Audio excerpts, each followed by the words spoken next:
It's Cassie, number 41, in junior class. Yang Fushen. Mechai Viravaidya. How Mr. Condom made Thailand a better place for life and love. Welcome to Thailand. Now, when I was a young man, 40 years ago, the country was very, very poor and with lots and lots and lots of people living in poverty. We decided to do something about it. But we didn't begin with a welfare program or a poverty reduction program, but we began with a family planning program, following a very successful maternal child health activity, sets of activities. So basically, no one will accept family planning if their children didn't survive. So the first step, get to the children, get to the mothers, and then follow up with family plannings. Not just child mortality alone. You need also family planning. Now let me take you back as to why we needed to do it. In my country, that was the case in 1974. 7 children per family. Tremendous growth at 3.3%. There was just no future. We needed to reduce the population growth rate. So we said, let's do it. The women said, we agree. We'll use pills, but we need a doctor to prescribe the pills. And we had very, very few doctors. We didn't take no as an answer. We took no as a question.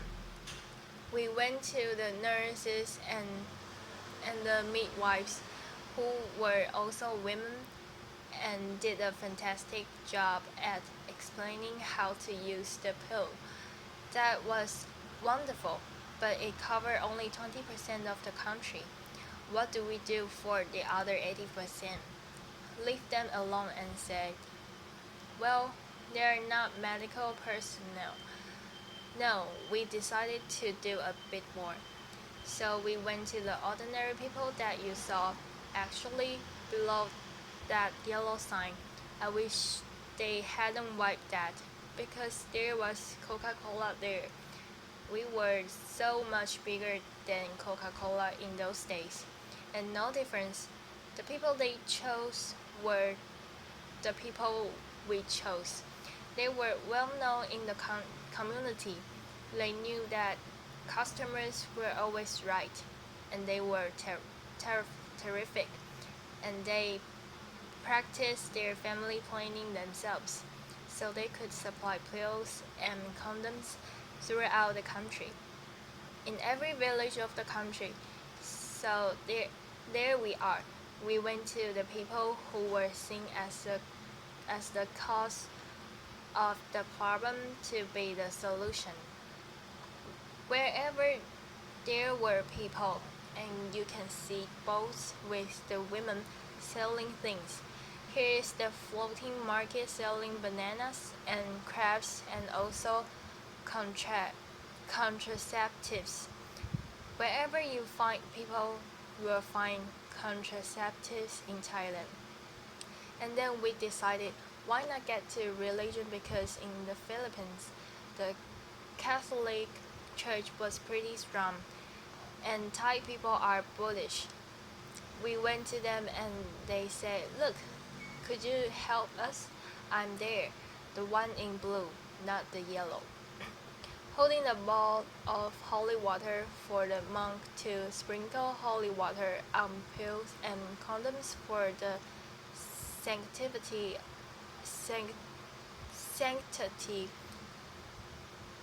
of the family.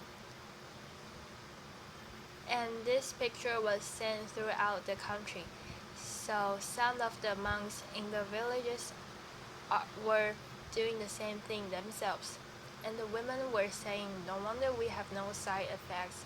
It's being blessed. That was their perception. And then we went to teachers.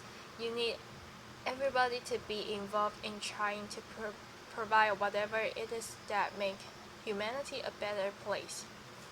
So we went to the teachers. Over a quarter of a million were taught about family planning with a new alphabet. A, B for uh, A, B for birth, C for condom, I for IUD, V for vas- vasectomy. And then we had a snakes and ladders game where you throw dice. If you land on anything pro family planning, you move ahead. Like mother takes the pill every night. Very good mother. Move ahead. Uncle buys a condom. Very good uncle. Move ahead. Uncle gets drunk. Doesn't use condom. Come back, start again. Laughter. Again, education plus entertainment, and the kids were doing it in school too. We had relay races with condoms. We had children's condom blowing championship, and before long, the condom was known as the girl's best friend. In Thailand, for poor people, diamonds don't make it, so the condom is the girl's best friend. We introduced our first microcredit program in 1975, and the women who organized it say, "We only want to lend to women who practice family planning. If you are pregnant, take care of your pregnancy. If you are not pregnant, you can take a loan out from us." And that was run by them. And after 36 years, it's still going on. It's a part of the Village Development Bank. It's not a real bank, but it's a fund.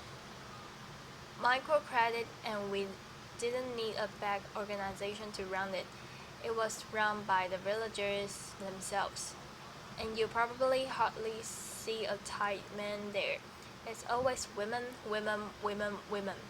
And then we thought we'd help America because America's been helping everyone, whether they want help or not. Laughter. And this is on the 4th of July.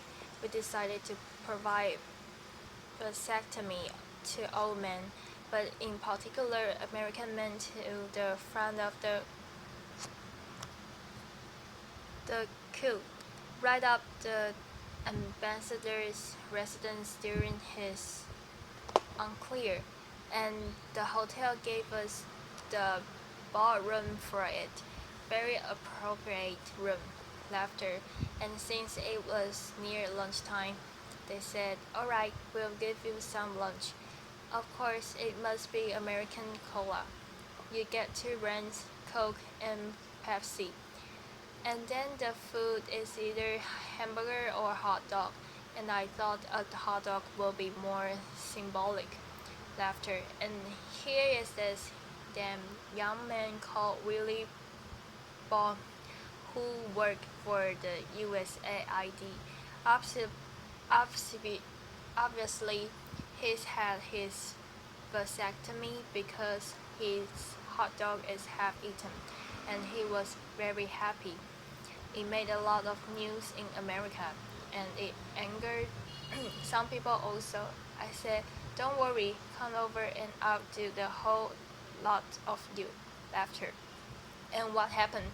In all this thing, from 7 children to 1.5 children, population growth rate of 3.3 to 0.5.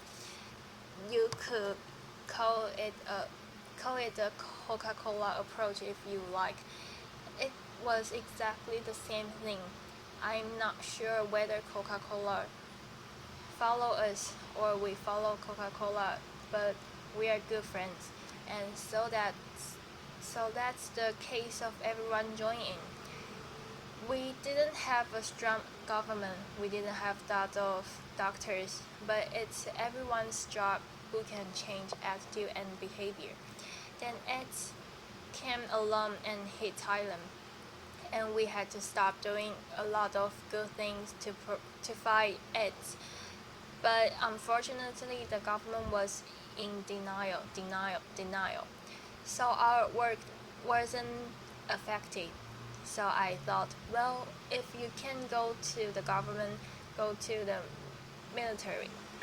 So I went to the military and asked to borrow 300 radio stations. They have more than the government, and they've got more guns than the government. So I asked them, could they help us in our fight against HIV? And how? And after I gave them statistics, they say yes, okay, you can use all the radio station, television stations. And that's when we went onto the airwaves. And then we got a new prime minister soon after that. And he said, Mechai, could you come and join? He asked me in because he liked my wife a lot. So I said, okay. He became the chairman of the National AIDS Committee and increased the budget 50-fold.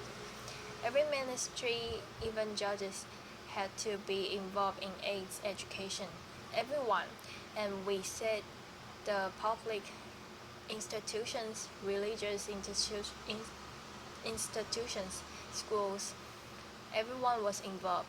And here, every media person had to be trained for HIV.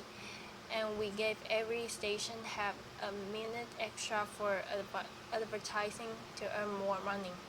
So they were happy with that. And then AIDS education in all schools, starting from university. And these are high school kids teaching high school kids.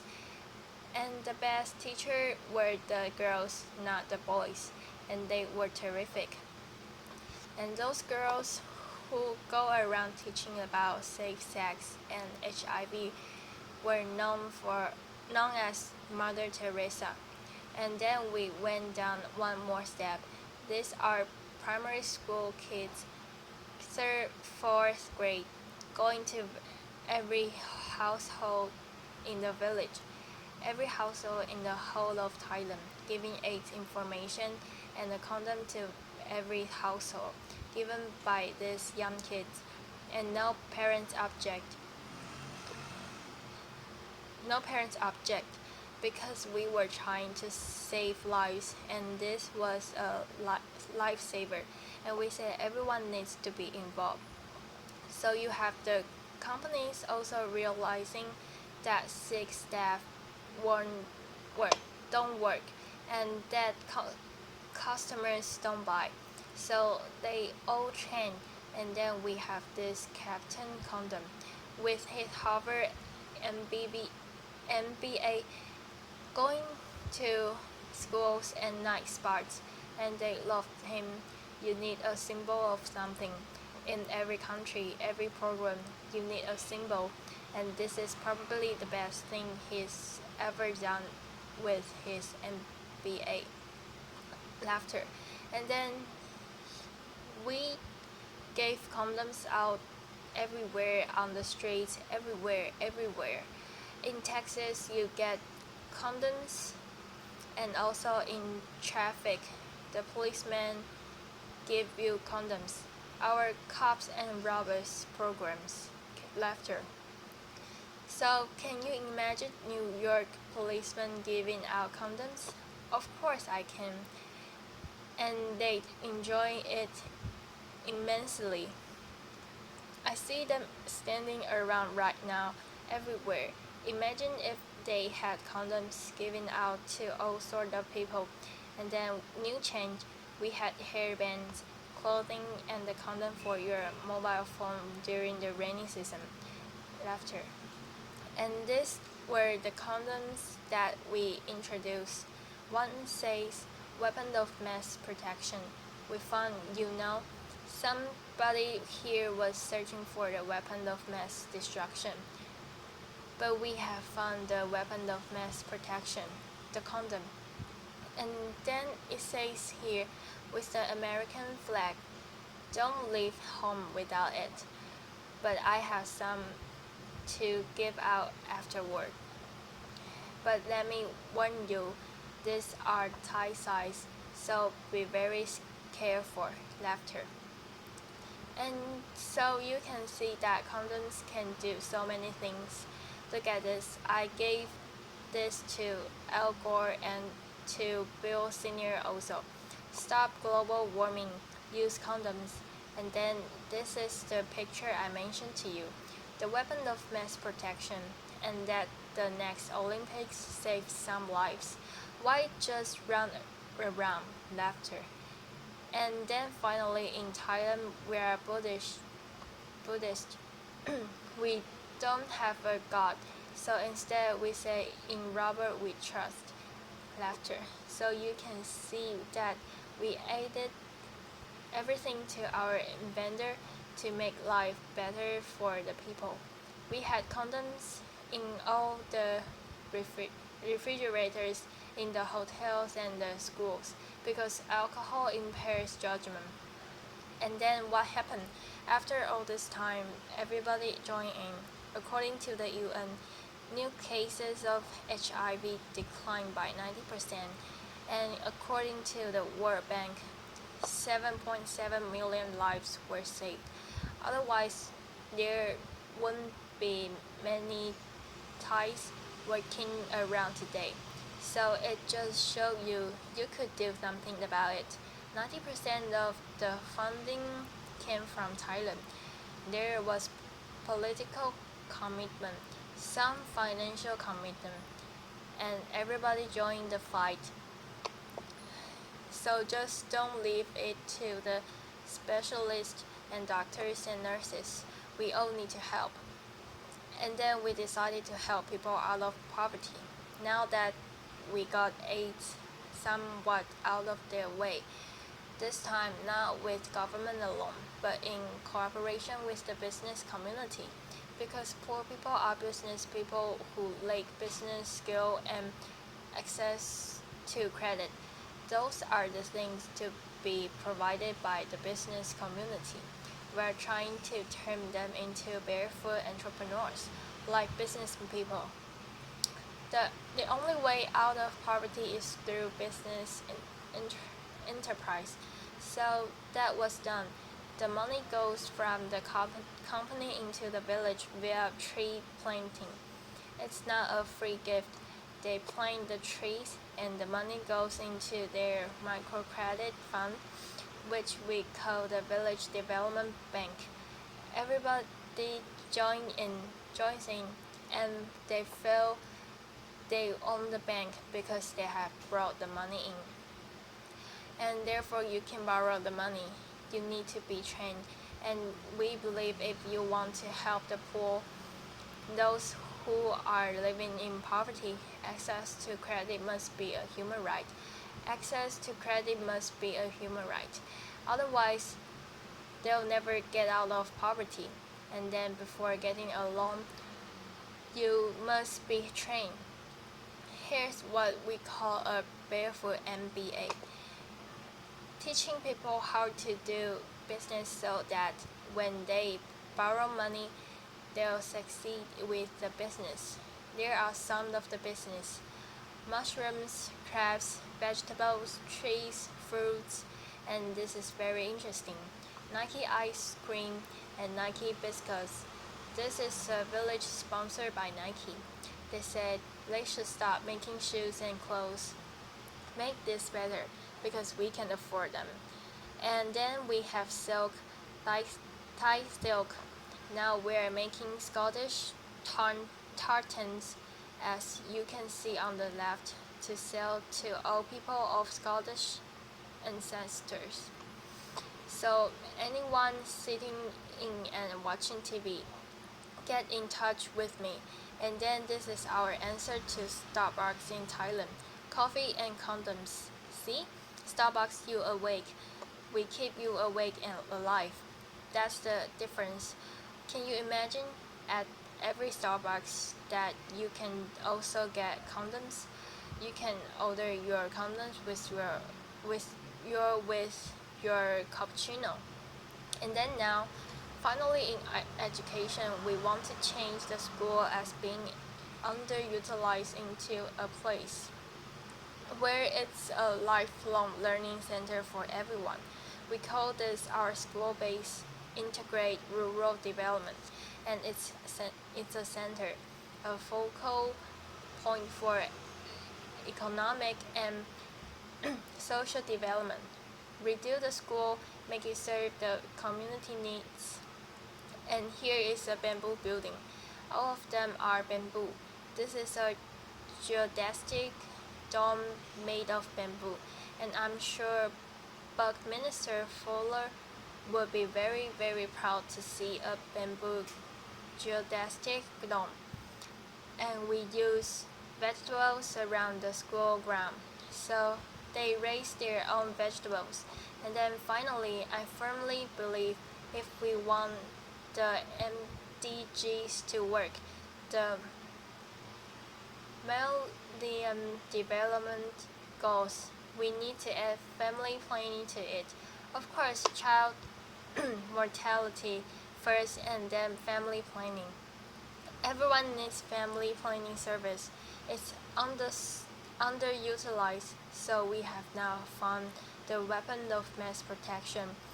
And we also asked the next Olympics to be involved in saving lives. And then finally, that's our network. And these are our Thai tulips. Laughter. Thank you very much indeed. Applause.